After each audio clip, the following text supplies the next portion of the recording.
మీరు చేయబోయేటువంటి కార్యక్రమం ఏంటండి? నా పేరు అన్నపూర్ణ అండి. ఇక్కడ జేహెచ్ఎంసీ డీసీబీ సెక్షన్లో ఆర్టీగా పనిచేస్తున్నాను. అవును. మీ అన్న పేరు స్వామి.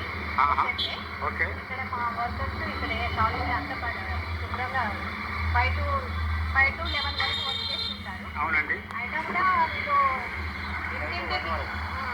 ఇంటింటికి చెత్త స్వచ్ఛదనం పచ్చదనం అనే కార్యక్రమం చేపట్టినాం ఈరోజు. ఓకే.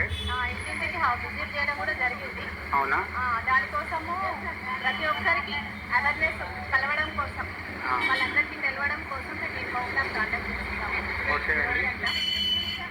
మీరు ఇంత శ్రమపడి మీరు శ్రద్ధ తీసుకొని చేయడానికి ప్రయత్నిస్తున్నారు అంటే ప్రజల క్షేమం కోరుకుంటూ మీరు జీవిస్తున్నారు. మీ పేరేం పేరండి? అన్నపూర్ణ గారు, మీకు చాలా చాలా ధన్యవాదాలు. ఈ అవకాశం మాకు ఇచ్చిన దానికి మీకు హ్యాండ్స్ అప్. Thank you.